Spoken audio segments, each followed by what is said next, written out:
En 2022, comme souvent, Guardiola pense à sa nouvelle révolution, celle qui peut-être a fait basculer Manchester City en un potentiel vainqueur de Ligue des Champions. Ça faisait quelques mois que l'entraîneur espagnol tentait de faire coulisser un défenseur en un milieu de terrain sur les phases offensives. Il a tenté avec Cancelo et Walker, mais le résultat n'a pas donné grand-chose. L'énorme espace laissé derrière quand l'un de ces deux-là montait au milieu déstabilisait complètement l'équipe, mais Guardiola, peut-être un peu obstiné, n'a pas lâché l'affaire. Sa prochaine cible, John Stones, défenseur central de métier, techniquement déjà très juste, le coup de poker va devenir un coup de génie. I've said it so many times, but I thought I knew football. When I came here, I thought, I know it to a good standard, know the game quite well. And then you get started and training here with Pep and his ideas and how he sees everything play out, and I literally thought I know nothing. Sur une partie de la fin de la saison, et en particulier dans les matchs les plus chauds, Stones est aligné directement au milieu par Guardiola. Il participe au jeu quand son équipe a le ballon et redescend quand elle ne l'a pas. L'Anglais organise, défend, se projette, il est devant la défense ou tout derrière en couverture. Cette nouvelle position de Stones nous rappelle étrangement, par moments, celle qu'on pensait disparue. La question, vous l'aurez compris, est donc la suivante. Le poste de libéraux est-il toujours d'actualité ?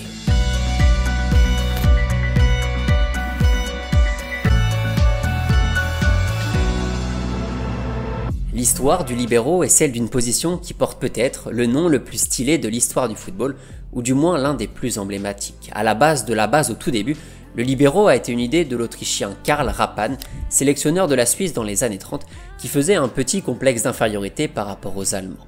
Pour éviter de se prendre une énorme valise lors du Mondial 38, Rappan décide d'ajouter à sa formation un dernier défenseur derrière tout le monde qui doit verrouiller la défense. Résultat, la Suisse écrase les Allemands, la technique du verrouilleur a porté ses fruits et va inspirer les plus grands quelques années plus tard. Les Suisses triomphent et marquent par Bickel un 4e but et enlèvent ce match, l'Allemagne disparaît de la compétition. Au début des années 60, Elenio Herrera, nouvel entraîneur de l'Inter, décide d'utiliser Armando Pichi comme dernier défenseur, le fossoyeur ultime qui récupère tous les ballons perdus, un peu trop longs, les passes ratées, bref, il doit faire le ménage derrière. D'ailleurs, les Anglais traduisent libéraux avec le mot sweeper qui, en français, peut se traduire par le balayeur, en gros, le défenseur des défenseurs. Si le système va plutôt bien fonctionner à l'époque, l'Inter étant la meilleure équipe du monde dans les années 60, il va surtout donner un nom à cette position un peu particulière, celle du libero. Elenio Herrera decide di provare il difensore livornese nel ruolo di libero.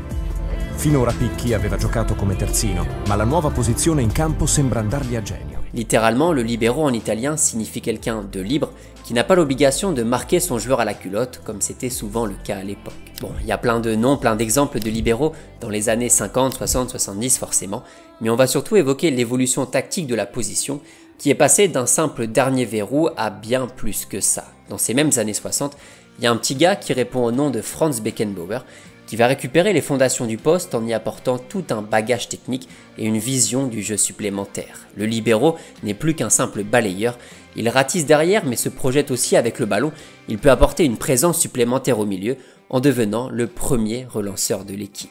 Comme le dit le célèbre dicton, en faisant un petit pas en arrière, Franz Beckenbauer s'est donné une longueur d'avance. He even introduced a new position to football, the libero. Franz Beckenbauer was the first player to interpret this position in a modern way, score goals from this position, and develop the game from defense. He discovered this. En fait, Beckenbauer n'a rien inventé en soi, il a réinventé et sublimé cette position en y apportant une réelle valeur ajoutée pour son équipe. Avec deux véritables stoppers autour de lui, le libéro peut se permettre un dépassement de fonction en allant vers l'avant, en apportant sa technique, sa créativité et sa vision du jeu à l'animation offensive de son équipe. Milieu de terrain de formation, le Kaiser amenait toute sa classe et son élégance à un rôle de défenseur qui souffrait à l'époque d'une image un peu plus brutale. D'ailleurs, le principe même du libéro émane d'un projet footballistique plutôt défensif, chose qui ne plaisait par exemple absolument pas aux Brésiliens qui ont toujours détesté et rejeté cette position. Enfin, ils l'ont utilisé une seule fois lors du Mondial 90. Le Brésil s'est fait taper en 8e par l'Argentine, donc autant vous dire qu'on ne l'a plus jamais revu chez la Seleção. It is worse. The Brazilian captain is sent off for a deliberate foul on Basualdo. Dans l'histoire, on retient surtout le nom de Franz Beckenbauer, mais des grands libéraux capables de faire tout ça, il y en a un paquet. Vu l'exigence du poste, évidemment, ce ne sont que des très grands noms du football.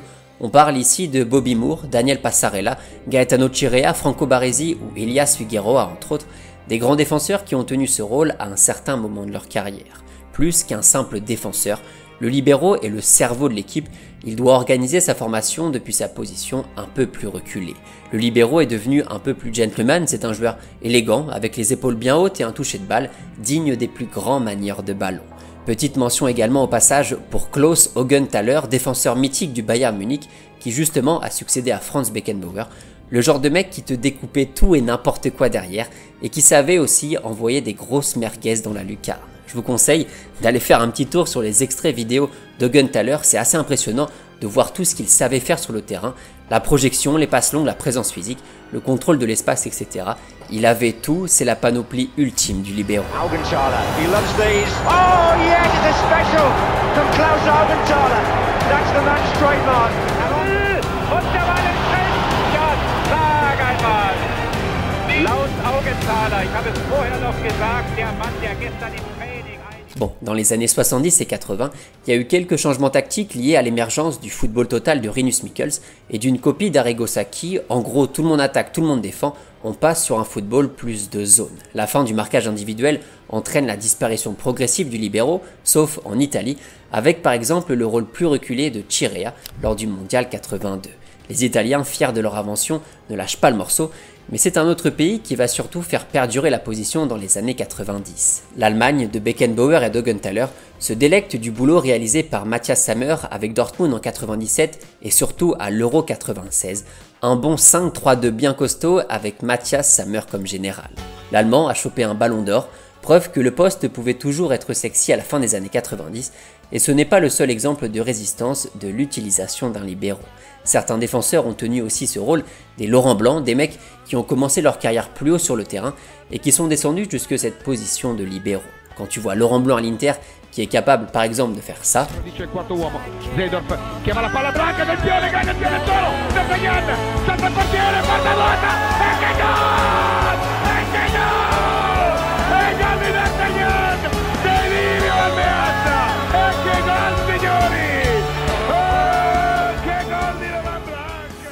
tu peux te poser la question de savoir ce qu'il faisait derrière. En fait, pour beaucoup, Laurent Blanc l'explique très bien, ça n'a pas vraiment été un choix de redescendre libéraux, ça a plutôt été un ajustement tactique lié au contexte de l'équipe et aux qualités du joueur en question. Blanc est devenu libéraux à Montpellier parce que y avait trop de monde au milieu et que son profil allait parfaitement derrière. Lothar Matthäus est descendu aussi lors du Mondial 94 parce que l'Allemagne avait besoin de lui dans la défense et que c'était compliqué de le cantonner uniquement aux tâches défensives. D'ailleurs, quand il est parti de la sélection, Matthias Sammer a débarqué, il a repris le poste de libéro et ça a plutôt bien fonctionné. Mais depuis la fin des années 90, le poste a peu à peu disparu et il y a plusieurs raisons à cela. D'abord, la raison la plus évidente est celle de l'effet de mode. Dans les années 2000, la mode des systèmes à 3 ou 5 défenseurs n'existe plus vraiment. Le football de Carlo Ancelotti, de Sir Alex ou de Mourinho ne jure que par des 4-4-2 ou des 4-3-3 avec de l'animation sur les ailes. Celui de Guardiola, option faux numéro 9 à l'époque, annule complètement l'utilité d'un libéro, beaucoup trop bas sur le terrain. L'une des autres raisons est liée au règlement, l'interdiction de la passe au gardien en 92 qui limite un petit peu l'importance du rôle de ratisseur du libéro. Sur pas mal de situations, que ce soit Beckenbauer, Koeman ou Baresi, on voit que la relation entre le gardien et l'ultime rempart défensif est très forte. Dès qu'il y a un pressing, le libéro avait cette option, disons, un petit peu plus facile. Mais quand la règle a changé, après son utilisation abusive lors de l'Euro 92, le libéro a perdu un peu de sa liberté, pas de mouvement, mais d'option avec le ballon, et ça, mine de rien, ça a changé un petit peu les choses. 1993 est marqué par des bévues en tout genre, de défenseurs paniqués, se trouvant amputés d'un réflexe profondément ancré, ou de gardiens dont la formation, jusque-là, n'enseignait pas l'art de contrôler un ballon en mouvement. La règle du hors-jeu, ou plutôt son utilisation défensive, est aussi un point clé dans l'analyse. La popularité progressive du fameux piège du hors-jeu a fait du libéro un handicap, car c'est impossible pour lui de rester loin derrière comme c'était le cas auparavant. C'est d'ailleurs la principale raison pour laquelle les libéraux ne sont plus vraiment utilisés dans le jeu moderne. L'application du marquage en zone plutôt que le marquage individuel a permis aux équipes de bosser sur l'alignement défensif, plus haut, plus compact, donc l'utilisation d'un libéro est devenue un petit peu obsolète. L'absence de pressing offensif à l'époque permettait aux libéraux d'avoir le temps, plus de temps, pour remonter le ballon, organiser le jeu, etc. Chose qui est un peu plus compliquée aujourd'hui avec l'idée de réduire au maximum les espaces. Si l'utilité du libéro posait question dans les années 2000, c'est aussi parce que le football a connu l'apparition de nouveaux profils organisateurs, les nouveaux cerveaux de l'équipe juste devant la défense. Le rôle de regista et son plus célèbre artiste, M. Andrea Pirlo, est un dérivé de libéro dans la mesure où c'est une position plus basse sur le terrain qui est censée avoir un peu de liberté pour dicter son jeu. It always seems that he's alone. He's alone, he has time, and look at him. He goes away from everybody casually, and he picks his spots, and he picks a player. If you let him run like that, and just like see the game, he's gonna do that like all night. Quand tu vois certaines passes de Beckenbauer qui traversent le terrain, c'est du petit caviar, ça ressemble parfois au rôle de regista. Libéro, liberté, ça va ensemble, même si dans le cas du regista justement, on perd l'essence même de la position à la base, c'est-à-dire la vraie protection défensive. Et cet aspect-là d'ailleurs n'est pas totalement tombé en désuétude. En 2004, la Grèce remporte l'Euro à la surprise générale avec un bon gros balayeur derrière, Traianos Delia, 100,96 m, qui a passé toute la phase finale à dégager n'importe quel ballon qui traînait. Bon, c'est pas du Beckenbauer, mais on se rapproche de la définition du libéro des années 60, un petit retour en arrière qui a fait du défenseur grec un vrai héros national.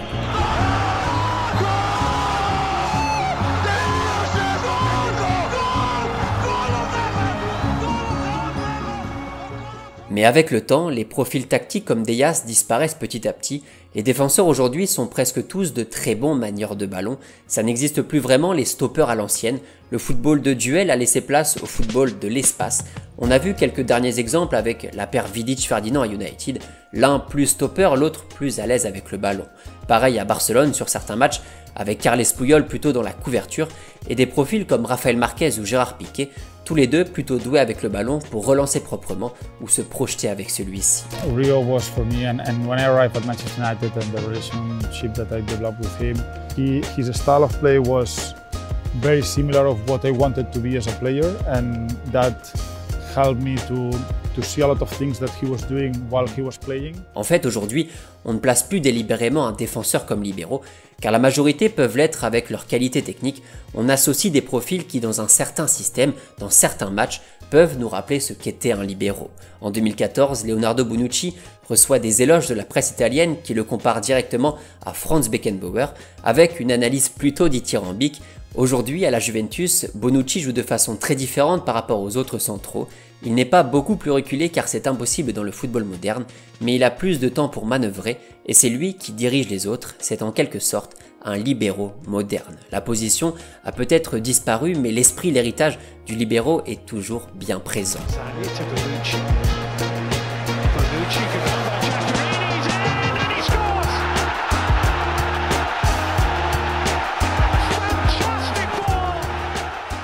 D'ailleurs, quand je parlais de John Stones au début de la vidéo, je suis tombé justement sur un tweet à propos de l'anglais et de sa position sur le terrain lors d'un match contre Fulham en comparaison avec celle de Franz Beckenbauer lors d'un match contre le Chili en 1974. L'idée de l'analyse n'est pas de comparer les deux évidemment, mais plutôt de voir leur position moyenne durant tout le match, et justement ça saute aux yeux, les deux profils semblent assez similaires. Si d'habitude c'est plutôt le milieu de terrain qui descend derrière quand le bagage technique devient un peu limité, Guardiola a inversé le phénomène et a tenté l'expérience du défenseur milieu de terrain. On parle souvent de faux numéro 9 quand il s'agit d'un attaquant de pointe qui décroche plus bas sur le terrain, mais qu'en est-il du faux numéro 4, ce défenseur qui au contraire décroche mais dans l'autre sens. Toujours aussi novateur et visionnaire dans sa façon d'utiliser les joueurs, Guardiola a peut-être créé une brèche qui pourrait donner des idées à certaines équipes, même si la mettre en place est en fait un petit peu compliqué. Pour cela, il faut des mecs capables de changer de position, qui savent jouer derrière, comme latéral de soutien ou comme numéro 6, bref, des gars qui savent quasiment tout faire. As a fullback, it was our best winger. So, with the quality to dribble 1 or 2, 3, like our wingers were not able to do it. So, yeah, it's an incredible performance. Voilà pour cette vidéo sur le fameux poste de libéro. Ça permet à la fois de replonger dans l'histoire et d'analyser un petit peu l'évolution des postes défensifs. Surtout, le plus important sur la chaîne, vous connaissez la musique. Cette vidéo permet de mettre en avant ces joueurs mythiques, des profils un peu plus niches que j'aurais eu du mal à intégrer dans d'autres types de formats. Encore une fois, si vous connaissez des profils de libéraux que je n'ai pas cités, que ce soit des anciens ou des plus récents, N'hésitez pas à les mettre en commentaire, c'est toujours sympa de retrouver des noms qu'on a peut-être un petit peu oubliés. Celui par exemple de Miodrag Belodedici, l'un des plus grands défenseurs que l'Europe de l'Est ait connu, double vainqueur de Ligue des Champions avec Bucarest en 86 et l'Étoile Rouge de Belgrade en 91. C'était souvent le dernier défenseur, le ratisseur de ballon et le premier relanceur de son équipe. En soi, comprendre l'évolution du libéro, c'est pas juste se mettre à chercher les profils qui défendent, qui relancent proprement et qui se débrouillent avec le ballon en 2024. Le libéro, plus peut-être que tous les autres postes, est le symbole de l'évolution tactique du football. On l'a voulu défensif, on l'a eu à ses heures de gloire, on l'a voulu finalement plus en zone, plus haut, plus pressant, on l'a vu disparaître au profit de défenseurs plus alignés avec le collectif. En tout cas, le débat continue de faire réagir notamment chez nos amis anglais, jamais avares de discussions footballistiques. David Luiz's role under Antonio Conte in Chelsea's title-winning side could be described as a libero. He could bring the ball out, dribbling it to break the first line of the press, or launching long passes to the wingbacks. Certains supporters de Liverpool disaient par exemple que Joël Matip était en quelque sorte un libéro parce que c'était un très bon défenseur qui parfois utilisait ses grands compas à droite et à gauche pour attaquer le milieu de terrain.